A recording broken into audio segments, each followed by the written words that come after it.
Very curious about ಇದು ಈ 4ನೇ ಕ್ಯಾಟಗರಿ ಅವ್ರದ್ದು. 40ರಿಂದ 45 ವರ್ಷ. 40ರಿಂದ 45 ವರ್ಷದಲ್ಲಿ ಆ್ಯಸ್ ನೀವು ಹೇಳಿದ ಹಾಗೆ ಬಹಳ ವರ್ಷಗಳು ಒಂದು ಸಂಸ್ಥೆಯಲ್ಲಿ ಅಥವಾ ಹಲವಾರು ಸಂಸ್ಥೆಗಳಲ್ಲಿ ಲಿಮಿಟೆಡ್ ಪೀರಿಯಡ್ ಜಾಬ್ ಮಾಡಿರ್ತಾರೆ, ಒಂದು ಫಿಕ್ಸ್ಡ್ ಸ್ಯಾಲ್ರಿ ಬರ್ತಾ ಇರುತ್ತೆ. ಇವರು ಒಂದು ಉದ್ಯಮ ಶುರು ಮಾಡಬೇಕು, ಆ ಕಡೆನೂ ಇರಬೇಕು. ಯಾವಾಗಲೂ ಏನು ಹೇಳ್ತಾರೆ, 2 ದೋಣಿಯಲ್ಲಿ ಕಾಲಿಡಬಾರ್ದು ಅಂತ ಹೇಳ್ತಾ ಇರ್ತಾರೆ. ಬಟ್ ಅವ್ರ ಮೈಂಡ್ಸೆಟ್ ಕೂಡ ರೈಟ್. ಇವಾಗ ನಾನು ಕೆಲಸ ಮಾಡ್ತಾ ಇರೋದ್ರಿಂದ ಸಂಬಳ ಬರ್ತಾ ಇದೆ, ಅದರಲ್ಲಿ ಒಂದು ಅಭದ್ರತೆ ಕಾಡಬಾರ್ದು. ಏಕದಮ್ ನಾನು ಆಚೆ ಹೋಗಿ ಸಂಬಳನೂ ಬ್ಲಾಕ್ ಆಗಿ ನನ್ನ ಜವಾಬ್ದಾರಿಗಳೇನಿದೆ ಅದಕ್ಕೂ ತೊಡಕಾಗಬಾರ್ದು. ಬಟ್ ಉದ್ಯಮನೂ ಶುರು ಮಾಡಬೇಕು. ಹಾಗೆ ವರ್ಕ್ ಆಗುತ್ತಾ ಅದು? ನಾನು ಅಲ್ಲೂ ಕೆಲಸ ಮಾಡ್ತೀನಿ, ಉದ್ಯಮನೂ ಮಾಡ್ತೀನಿ. ಈಗ ನಾನು ಒಂದು ನಿದರ್ಶನ ಕೊಡ್ತೀನಿ. ನಮ್ಮಲ್ಲಿ ಮಾರ್ಗದರ್ಶನಕ್ಕೆ ಒಬ್ಬರು ಬಂದರು. ಅವರು ಸರ್ ನಾನು ವೇರ್ ಹೌಸ್ ಬಿಸ್ನೆಸ್ ಮಾಡ್ತೀನಿ. ವೇರ್ ಹೌಸ್ ಬಿಸ್ನೆಸ್ಸು ಭಾಳ ಇವತ್ತು ಟ್ರೆಂಡಿಂಗ್ ಇದೆ. ಎಲ್ಲ ನಿಮ್ಮ ದೊಡ್ಡ ದೊಡ್ಡ ಕಾಮರ್ಸ್ ಕಂಪ್ನಿಗಳಿಗೆ ವೇರ್ ಹೌಸ್ ಬಿಸ್ನೆಸ್ ಮಾಡ್ತೀನಿ. ಏನಕ್ಕೆ ರೀ ವೇರ್ ಹೌಸ್ ಬಿಸ್ನೆಸ್ ಮಾಡ್ತೀರಾ ನೀವು? ಸರ್ ನಾನು ವೇರ್ ಹೌಸ್ ಕಂಪ್ನಿಲಿ ಕೆಲಸ ಮಾಡ್ತಾ ಇದ್ದೀನಿ, ನನಗೆ ವೇರ್ ಹೌಸ್ ಹೆಂಗೆ ಮಾಡಬೇಕು ಅಂತ ಗೊತ್ತು, ಆಪರೇಷನ್ಸ್ ಗೊತ್ತು, ನನ್ನದೇ ಆದಂಥ ಜಾಗ ಇದೆ, ವೇರ್ ಹೌಸ್ ಮಾಡ್ತೀನಿ. ನೆಕ್ಸ್ಟ್ ಪ್ರಶ್ನೆ ನಂದು, ಹೆಸರೇನು ಇಡ್ತೀರಾ? ABC ಹೆಸರು ಇಡ್ತೀನಿ. ಯಾವುದಾದ್ರು ಒಂದು ಕಂಪ್ನಿಗೆ ವಿಸಿಟಿಂಗ್ ಕಾರ್ಡ್ ಯಾರ್ದು ಕೊಡ್ತೀರಾ? ಸರ್ ನಂದು ಕೊಡಲ್ಲ, ನನ್ನ ಮನೆಯವ್ರದ್ದು ಕೊಡ್ತೀನಿ. ಸೊ ಅಂದ್ರೆ ಅರ್ಥ ಏನು? ಇದನ್ನು ಹುಟ್ಟು ಹಾಕಿರೋದು ನಿಮ್ಮ ಮನೆಯವರು, ನೀವಲ್ಲ. ಸೊ ಮೊದಲನೇ ಸುಳ್ಳು. ಕಾನ್ಫಿಡೆನ್ಸು, ನಿಮಗೆ ಕಾನ್ಫಿಡೆನ್ಸೇ ಇಲ್ಲ. ನಾನು ಹುಟ್ಟು ಹಾಕಿದ್ದೀನಿ ಕಂಪ್ನಿ, ನನಗೆ ಬಿಸ್ನೆಸ್ ಬೇಕು, ನನಗೆ ವ್ಯಾಪಾರ ಬೇಕು ಅನ್ನೋ ಕಾನ್ಫಿಡೆನ್ಸೇ ಇಲ್ಲ. ಟೈಮ್ ಎಲ್ಲಿ ಸಿಗುತ್ತೆ ನಿಮಗೆ? ಇಲ್ಲ ಸರ್ ಮ್ಯಾನೇಜ್ ಮಾಡಿಬಿಡ್ತೀನಿ. ಹೆಂಗೆ ಮ್ಯಾನೇಜ್ ಮಾಡಿಬಿಡ್ತೀರಾ? ಸಾಟರ್ಡೆ ಸಂಡೇ ರಜಾ ಇರುತ್ತೆ, ಮ್ಯಾನೇಜ್ ಮಾಡಿಬಿಡ್ತೀನಿ. ಸಾಟರ್ಡೆ ಸಂಡೇ ಇನ್ನೊಬ್ರು ಗ್ರಾಹಕರು ನಿಮಗೆ ಸಿಗ್ತಾರಾ ಮೀಟಿಂಗಿಗೆ? ನಾನು ಯಾವತ್ತೂ ಹೇಳೋದೇನೆಂದರೆ ಮೈಂಡ್ ಶೇರ್ ಅಂತ ಹೇಳ್ತೀವಿ. ಮೈಂಡ್ ಶೇರ್, ಮಾರ್ಕೆಟ್ ಶೇರ್ ಅಲ್ಲ. ಏನದು ಏನು ಬಂದು ಮೈಂಡ್ ಶೇರು? ಈಗ ನೀವು ಒಂದು ಪಾಡ್ಕಾಸ್ಟ್ ಮಾಡಬೇಕು, ಎಷ್ಟು ಮೈಂಡ್ ಶೇರ್ ಕೊಡ್ತೀರಾ? ಅದ್ರ ಬಗ್ಗೆ ಎಷ್ಟು ರಿಸರ್ಚ್ ಮಾಡ್ತೀರಾ? ಆ ವ್ಯಕ್ತಿ ಬಗ್ಗೆ ಎಷ್ಟು ರಿಸರ್ಚ್ ಮಾಡ್ತೀರಾ? ಅದಕ್ಕೆ ಎಷ್ಟು ತಯಾರಿ ಮಾಡ್ತೀರಾ? ಅದರಿಂದ ನಿಮ್ಮ ಪಾಡ್ಕಾಸ್ಟ್ಗಳು ಅಚ್ಚುಕಟ್ಟಾಗಿ ಬರುತ್ತೆ. ನನ್ನ ಮೈಂಡ್ ಶೇರಲ್ಲಿ ನಾನು ಸಂಸ್ಥೆಯ ವೇರ್ ಹೌಸ್ನ ಡೆವಲಪ್ ಮಾಡಲಾ, ನನ್ನ ವೇರ್ ಹೌಸ್ನ ಡೆವಲಪ್ ಮಾಡಲಾ? ಸಂಸ್ಥೆಗೂ ಒಂದು ಸ್ವಲ್ಪ ಮಾಡಬೇಕಪ್ಪ, ಸಂಬಳ ಕೊಡ್ತಾ ಇದ್ದಾರೆ, ನಂದು ಒಂಚೂರು ಮಾಡ್ಕೊಳ್ಬೇಕಪ್ಪ, ಇಲ್ಲದ್ರೆ ಸಂಸ್ಥೆ ಉದ್ಧಾರ ಆಗಲ್ಲ. ನಾವು ಅವ್ರಿಗೆ ಕ್ಲಿಯರಾಗಿ ಹೇಳಿದೆ, you cannot have cake and eat it too. ಕೇಕೂ ಬೇಕು, ತಿನ್ನಲೂ ಬೇಕು, ಎರಡೂ ಮಾಡೋಕ್ಕಾಗಲ್ಲ. ಅದು ಕನ್ನಡದಲ್ಲಿ ಹೇಳೋದಾದರೆ ಹಾವು ಸಾಯಬೇಕು ದೊಣ್ಣೆನೂ ಮುರಿಬಾರ್ದು. ಹಾವು ಸಾಯಬೇಕು ದೊಣ್ಣೆನೂ ಮುರಿಬಾರ್ದು ಅನ್ನೋಕ್ಕಿಂತ ಇದನ್ನು ಕನ್ನಡಕ್ಕೆ ಟ್ರಾನ್ಸ್ಲೇಟ್ ಮಾಡಬೇಕು ಅಂದರೆ ಹಾಗೆ ಹೇಳ್ತೀನಿ, ಕೇಕೂ ಬೇಕು, ವ್ಯಾಪಾರನೂ ಕೇಕೂ ಬೇಕು, ತಿನ್ನಲೂ ಬೇಕು. ಅಂದರೆ ಕೇಕ್ ಖಾಲಿನೂ ಆಗಬಾರ್ದು, ತಿನ್ನಲೂ ಬೇಕು. ಹೆಂಗಾಗುತ್ತೆ? ಖಾಲಿನೂ ಆಗಬಾರ್ದು, ತಿನ್ನಲೇಬಾರ್ದು ಅಂದ್ರೆ ಹೆಂಗಾಗುತ್ತೆ? ಅಕ್ಕಿ ಮೇಲೆ ಆಸೆ, ನೆಂಟ್ರ ಮೇಲೆ ಪ್ರೀತಿ ಹೆಂಗಾಗುತ್ತೆ? ಆಗಲ್ವಲ್ಲ. ನೀವು ಪಾರ್ಟ್ ಟೈಮ್ ಕೆಲಸ ಮಾಡ್ಬೋದು. ನಾನು ಈ ವೇರ್ ಹೌಸಲ್ಲಿ ಸೋಮವಾರದಿಂದ ಶುಕ್ರವಾರ ಕೆಲಸ ಮಾಡ್ತಾ ಇದ್ದೀನಿ, ಶನಿವಾರ ಭಾನುವಾರ ಕನ್ಸಲ್ಟೆಂಟಾಗಿ ಮಾಡ್ತೀನಿ. ನೀವು ಮೂನ್ಲೈಟ್ ಅಂತನಾರು ಕರೀರಿ, ಏನಾರು ಕರೀರಿ, ಅದಕ್ಕೆ ಅದು ಮಾಡ್ಬೋದು. ಬಟ್ ಕಂಪ್ನಿನ ಬೆಳೆಸೋದು ಅಂದರೆ ಒಂದು ಮಗುವನ್ನು ಬೆಳೆಸ್ದಂಗೆ. ಸೊ ಮೇಜರ್ ಫೋಕಸ್ ಬಂದು ನಿಮ್ಮ ಉದ್ಯಮದ ಮೇಲೆ ಇರಬೇಕು, ನಾಟ್ ಅಬೌಟ್ ಯುವರ್ ಜಾಬ್. ಇವಾಗ ನೀವು ಕೆಲಸನೂ ಮಾಡಿ ಉದ್ಯಮನೂ ಮಾಡಬೇಕು ಅಂತ ಹೇಳಿದ್ರೆ ಮೊದಲ ಪ್ರಾಶಸ್ತ್ಯ ನಿಮಗೆ ಉದ್ಯಮಕ್ಕೆ ಕೊಡಬೇಕು. ನೀವು ಆ ಉದ್ಯಮಕ್ಕೆ ಕೊಡ್ತಾರಲ್ಲ, ಇಲ್ಲರ ಕಿತ್ತಾಕ್ತಾರಲ್ಲ ಮತ್ತೆ. ಅಲ್ಲ ನಿಮ್ಮ ಸ್ವಂತ ಉದ್ಯಮಕ್ಕೆ. ನಮ್ಮ ಸ್ವಂತ ಅದ್ರ ನಾವು ಅಲ್ಲಿ ಪ್ರಶ್ನೆ ಬರೋದು ಎಲ್ಲಿ ಬರುತ್ತೆ? ಅವ್ರ ಕಡೆಯಿಂದ ನೋಡೋಣ. ಅವ್ರ ಕಡೆಯಿಂದ ನೀವೇನು ಹೇಳಿದ್ರಿ?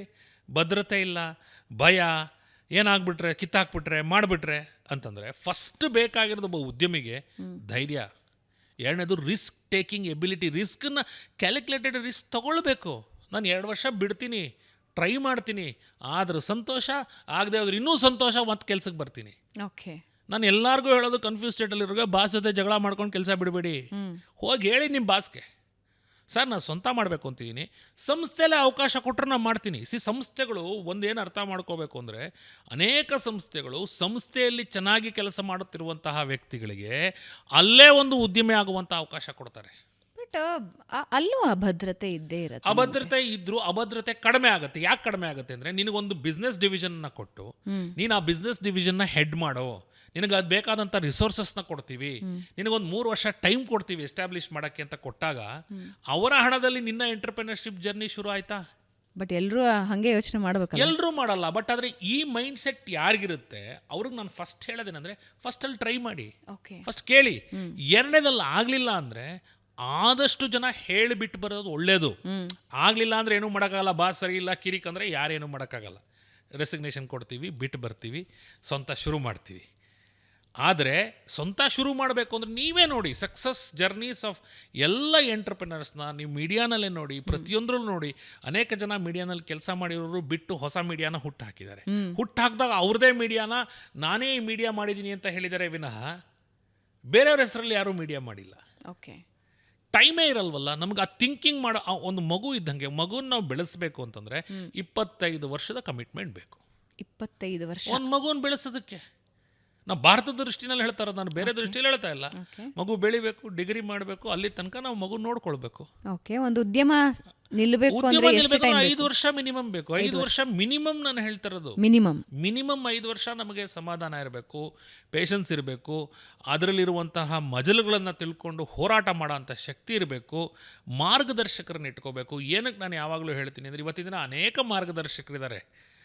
ನಾನು ಯಾವಾಗಲೂ ಏನು ಹೇಳ್ತೀನಿ ಅಂದರೆ, ಒಬ್ಬ ಸರ್ಜನ್ನು ಅವ್ನು ಸರ್ಜರಿ ಮಾಡ್ಕೊಳಕ್ಕಾಗಲ್ಲ. ಕರೆಕ್ಟ್. ಒಬ್ಬ ಮೆಂಟರು ಅವ್ನು ಮೆಂಟಿ ಮಾಡ್ಕೊಳಕ್ಕಾಗಲ್ಲ. A barber can't cut his hair. ಅದೇ ರೀತಿ ಒಬ್ಬ entrepreneur can't see his back. Okay, ನಮಗೆ ಗೊತ್ತಾಗಲ್ಲ ಏನು ತಪ್ಪು ಮಾಡ್ತಿದ್ದೀವಿ ಅನ್ನೋದು ಗೊತ್ತಾಗಲ್ಲ. ಆ ಥರ ನಾವು ಇಟ್ಕೊಂಡಾಗ, ನಮ್ಮ ಬ್ಯಾಕಪ್ಪಲ್ಲಿ ಇಟ್ಕೊಂಡಾಗ ನಮ್ಗೆ ಅನುಕೂಲ ಆಗುತ್ತೆ. So coming back to this confuse ಸ್ಟೇಟಲ್ಲಿ ನಾನು ಹೇಳ್ತೀನಿ ಅಂದರೆ, ಅದಕ್ಕೂ ಸೊಲ್ಯೂಷನ್ ಇದೆ. ಓಕೆ, ಏನು ಸೊಲ್ಯೂಷನ್ನು? ನಾನು ಕೆಲಸ ಮಾಡ್ತಾಯಿದ್ದೀನಿ, ಆ ಕೆಲಸ ಮಾಡುತ್ತಿರುವಂತಹ ಸ್ವಾಟನ್ನು ಮಾಡಿ, ಶಕ್ತಿ, ದೌರ್ಬಲ್ಯ, ಅವಕಾಶ, ಭಯ ಬರೀರಿ. ನನಗೆ ಈ ಕಂಪ್ನಿಯಲ್ಲಿ ಈ ಶಕ್ತಿಗಳಿದೆ, ಈ ಭಯಗಳಿದೆ, ಈ ಅವಕಾಶಗಳಿದೆ, ಈ ಥ್ರೆಟ್ಗಳಿದೆ. ಓಕೆ, ನೆಕ್ಸ್ಟು ನಾನು ಹೊಸದಾಗಿ ಉದ್ಯಮ ಮಾಡಬೇಕಾಗಿರುವಂತಹದ್ರದ್ದು ಸ್ವಾಟ್, ಸ್ಟ್ರೆಂತು, ವೀಕ್ನೆಸ್ಸು, ಆಪರ್ಚುನಿಟೀಸು, ಥ್ರೆಟ್ಸು ಬರೀರಿ. ಫಸ್ಟ್ ಕಂಪ್ಯಾರಿಸನ್ ಸಿಗುತ್ತೆ. ಕಂಪ್ಯಾರಿಸನ್ ಸಿಕ್ಮೇಲೆ ನೆಕ್ಸ್ಟ್ ಏನಂತ ಹೇಳ್ತೀನಿ ನಾನು? ಪೈಲಟ್ ಅಂತ ಹೇಳ್ತೀನಿ. ತುಂಬ ಮಾಡೋ ಮಿಸ್ಟೇಕ್ ಏನಂದ್ರೆ, ಎಲ್ಲರೂ ನಿಮ್ಮ ಹತ್ರ ಹಣ ಇರುತ್ತೆ, ಐಡಿಯಾ ಇರುತ್ತೆ, ಸಕ್ಸಸ್ ಆಗುತ್ತೆ ಅಂತ ಗ್ಯಾರಂಟಿ ಇರುತ್ತೆ, ಅಷ್ಟನ್ನೂ ತೊಗೊಂಡೋಗಿ ಹಾಕ್ಬಿಡ್ತೀರ ವ್ಯಾಪಾರಕ್ಕೆ. ಮತ್ತೆ ಹಾಕ್ಬಿಟ್ಮೇಲೆ ಮಾರ್ಕೆಟಿಂಗ್ ಮಾಡೋಕ್ಕೆ ದುಡ್ಡಿಲ್ಲ. ಓಕೆ, ನೀವು ಮಾಡಿರೋ ಪ್ರಾಡಕ್ಟು, ನೀನು ಮಾಡಿರೋ ಸರ್ವಿಸ್ ಮಾರ್ಕೆಟಿಂಗ್ ಮಾಡೋಕ್ಕೆ ದುಡ್ಡಿಲ್ಲ. ಅದಕ್ಕೆ ನಾನು ಹೇಳೋದು, ಒಂದು ಒಳ್ಳೆ ಘಟ್ಟಕ್ಕೆ ಬಂದ್ರಿ ನೀವು. ಓಕೆ, ಇವಾಗ ಫಾರ್ ಎನ್ ಎಕ್ಸಾಂಪಲ್, ಒಂದು 10 ಲಕ್ಷ ರೂಪಾಯಿ initial investment of my project, ಅದನ್ನು ಡಿವೈಡ್ ಹೆಂಗೆ ಮಾಡಬೇಕು? ಫಸ್ಟ್ ನಾನು ಹೇಳೋದೇನೆಂದರೆ, ನಾವಿಲ್ಲಿ ಸಿಂಪಲ್ ಆಗಿ ಹೇಳಬೇಕು ಅಂದರೆ ಒಂದು ಬಿಸ್ನೆಸ್ ಪ್ಲ್ಯಾನ್ ಅಂತ ಹೇಳ್ತೀವಿ. ಬಿಸ್ನೆಸ್ ಪ್ಲ್ಯಾನ್ ಅಂದರೆ ಏನು? ಇದೇನು ರಾಕೆಟ್ ಸೈನ್ಸಾ? ರಾಕೆಟ್ ಸೈನ್ಸ್ ಅಲ್ಲ. ಇದರಲ್ಲಿ ನನಗೆ ಬೇಕಾದಂಥ ವಸ್ತು ಯಾವುದು, ಸರ್ವಿಸ್ ಯಾವುದು, ನನಗೆ ಬೇಕಾದಂತಹ ಮಾರ್ಕೆಟಿಂಗ್ ಸೂತ್ರಗಳೇನು. ಮಾರ್ಕೆಟಿಂಗ್ ಸೂತ್ರಗಳೇನೆಂದರೆ, ವಸ್ತು, ಅದರ ಬೆಲೆ, ಮಾಡೋ ಅಂಥ ಜಾಗ, ಅದಕ್ಕೆ ಬೇಕಾಗಿರೋಂಥ ಸೂತ್ರ. ನನಗೆ ಬೇಕಾಗಿರುವ ಮಾನವ ಸಂಪನ್ಮೂಲಗಳೇನು? ಒಬ್ಬರು ಬೇಕಾ, ಇಬ್ಬರು ಬೇಕಾ, 3 ಜನ ಬೇಕಾ, ಪಾರ್ಟ್ ಟೈಮರ್ಸ್ ಬೇಕಾ? ನೆಕ್ಸ್ಟ್ ಅದಕ್ಕೆ ಬೇಕಾಗಿರೋಂಥ ಫೈನಾನ್ಸ್ ಎಷ್ಟು ಬೇಕು ನನಗೆ? ಆಫೀಸ್ ಸ್ಪೇಸ್ ಬೇಕಾ, ಮನೆಯಿಂದ ಮಾಡ್ತೀನಾ, ಟೆಲಿಫೋನ್ ಬೇಕಾ, ಕಂಪ್ಯೂಟರ್ ಬೇಕಾ? ಇವತ್ತು ಆ್ಯಕ್ಚುಲಿ ಹೇಳಬೇಕಂದ್ರೆ ಏನೂ ಬೇಕಿಲ್ಲ. ಅಂದರೆ ಈ ಅಸೆಟ್ಸ್ ಎಲ್ಲ ಯಾವುದೂ ಬೇಕಿಲ್ಲ. ಇದು ವರ್ಕಿಂಗ್ ಸ್ಪೇಸ್ ತೊಗೊಂಡ್ರೆ ಸಾಕು ನೀವು. ಓಕೆ, ನಾವು 25 ವರ್ಷದಿಂದ ಸಾಫ್ಟ್ವೇರ್ ಕಂಪ್ನಿ ಮಾಡಿದಾಗ, ಇಂದು ಸಾಫ್ಟ್ ಕಂಪ್ನಿ ಮಾಡಿದಾಗ ನಮ್ಗೆ ಆಫೀಸ್ ಇಲ್ಲದೆ ಪರದಾಡ್ತಾ ಇದ್ವಿ. ಇವಾಗ ನೀವು ಒಂದು 10,000 ರೂಪಾಯಿ ಕೊಟ್ಬಿಟ್ರೆ ನಿಮ್ಗೆ ಡೆಸ್ಕ್ ಎಲ್ಲ ಸಿಕ್ಬಿಡುತ್ತೆ. ಬೇಕಾಗಿರೋದು ತಲೆ ಮತ್ತು ಕ್ರಿಯೇಟಿವಿಟಿ. ಆ ಒಂದು ಬಿಸ್ನೆಸ್ ನಕ್ಷೆಯನ್ನು ಹಾಕ್ಕೊಳ್ಬೇಕು. ನಾವೇನು ಮಾಡ್ತೀವಿ? ನಕ್ಷೆ ಹಾಕ್ಕೊಳ್ಳಲ್ಲ. ಆ ನಕ್ಷೆ ನೀವು ಇಂಟರ್ನೆಟ್ಟಲ್ಲಿ ಗೂಗಲ್ ಮಾಡಿದ್ರೂ ಸಿಗುತ್ತೆ. ಆರ್ಟಿಫಿಷಿಯಲ್ ಇಂಟೆಲಿಜೆನ್ಸಲ್ಲಿ ಹೋಗಿ ಕ್ವಶನ್ ಕೇಳಿ ನೀವು. ಈ ನನ್ನ ಐಡಿಯಾ, ಈ ನನ್ನ ಮಾರುಕಟ್ಟೆಗೆ ಸರಿ ಇದೆಯಾ ಅಂತ ಒಂದು ಕ್ವಶನ್ ಕೇಳಿ. ನಾನೊಂದು ಬ್ಯೂಟಿ ಸಲೂನ್ ಮಾಡಬೇಕು, ನಂದು ಏರಿಯಾ ಬೆಂಗಳೂರಲ್ಲಿ ರಾಜಾಜಿನಗರ, ನಾನು ಇಲ್ಲಿ ಮಾಡ್ಬೋದಾ, ಇಲ್ಲಿ ಎಷ್ಟು ಜನ ಕಾಂಪಿಟೇಟರ್ಸ್ ಇದೆ ಅಂತ ಕ್ವಶನ್ ಕೇಳಿ. ಅದೆಲ್ಲ ಡೀಟೇಲ್ಸ್ನ ಕೊಡುತ್ತೆ, ಮಾಹಿತಿ ಕೊಡುತ್ತೆ. ಅರ್ಥ ಮಾಡ್ಕೊಳ್ಳಿ ಫಸ್ಟು.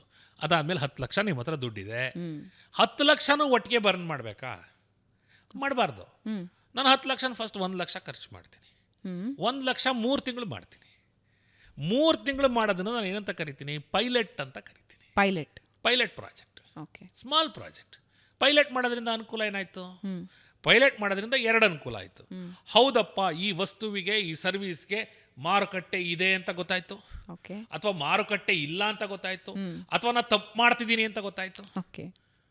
ಯಾವ್ದಾದ್ರು ಗೊತ್ತಾಗ್ಲಿ, ಮಾರುಕಟ್ಟೆನೇ ಇಲ್ಲಪ್ಪ ಇದಕ್ಕೆ. ನಾನೊಂದು ವಾಟರ್ ಬಾಟ್ಲು 500 ರೂಪಾಯಿಗೆ ನಾನು ಮಾರಬೇಕು. ನಾನು ಎಲ್ಲಿಂದನೋ ತರ್ತಾ ಇದ್ದೀನಿ ನೀರು, ಸ್ಪೆಷಲ್ ನೀರು. ನಂದು ವಾಟರ್ ಬಾಟ್ಲ್ 500 ರೂಪಾಯಿ ಮೇಡಮ್. ನೀವು 500 ರೂಪಾಯಿದ ಬಾಟ್ಲ್ ತೊಗೊಂಡು ಕುಡಿತೀರಾ?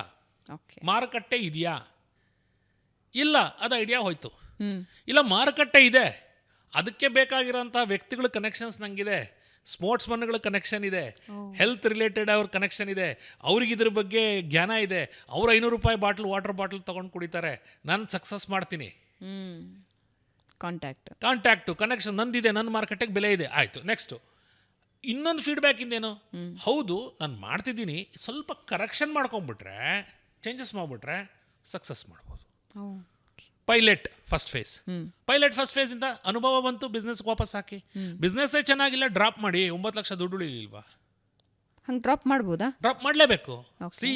ಯಾವಾಗ ವೆನ್ ಟು ಅಂಡರ್ಸ್ಟ್ಯಾಂಡ್, ಯಾವಾಗ ಡ್ರಾಪ್ ಮಾಡಬೇಕು ಅನ್ನೋದು ಯಾವಾಗ ಗೊತ್ತಾಗಬೇಕು? ನೀವು ಒಂದು 3 ತಿಂಗಳು ನೀವು ಪೈಲಟ್ ಮಾಡಿದ ಮೇಲೆ ನಿಮಗೊಂದು ಗೊತ್ತಾಗ್ಬಿಡುತ್ತೆ. ಏನು ಎಲ್ಲ ಡೇಟಾ ಇರುತ್ತೆ ನಿಮ್ಮ ಹತ್ರ. ವ್ಯಾಪಾರ ಎಷ್ಟಾಯಿತು, ವ್ಯಾಪಾರ ಯಾಕಾಗಲಿಲ್ಲ, ನಿಮ್ಮ ಹತ್ರ ಡೇಟಾ ಇರುತ್ತೆ. 3 ತಿಂಗಳು ಮಾಡಿ, ಇಲ್ಲ 6 ತಿಂಗಳು ಮಾಡಿ. ಕೆಲವು ಸರ್ವಿಸಸ್ ಬೇಕಾದ್ರೆ 1 ವರ್ಷ ಬೇಕಾದ್ರೂ ಮಾಡ್ಬೋದು. ಬಟ್ ಏನಂದ್ರೆ ನಾನು ಹೇಳ್ತಾ ಇರೋದಿಲ್ಲಿ ರಿಸೋರ್ಸ್ನ ಉಳಿಸ್ಕೊಳ್ಬೇಕು. ಎಲ್ಲ ಏನು ಮಾಡ್ತಾರೆ, ಈಗ 10 ಲಕ್ಷನೂ ಒಟ್ಟಿಗೆ ಹಾಕ್ಬಿಡ್ತಾರೆ. 10 ಲಕ್ಷ ಹಾಕಿದ್ರಾ, ಕೊನೆಗೆ ನಾವು ಕೇಳೋದೇನೆಂದರೆ, ನಿನ್ನ ಹತ್ರ ಲಿಕ್ವಿಡ್ ಕ್ಯಾಶ್ ಇದೆಯಾ ಮಾರ್ಕೆಟಿಂಗಿಗೆ ಸ್ಪೆಂಡ್ ಮಾಡೋಕ್ಕೆ? ಎಷ್ಟು ಪರ್ಸೆಂಟ್ ಲಿಕ್ವಿಡ್ ಕ್ಯಾಶ್ ಯಾವಾಗಲೂ ಅವೈಲಬಲ್ ಇರಬೇಕು?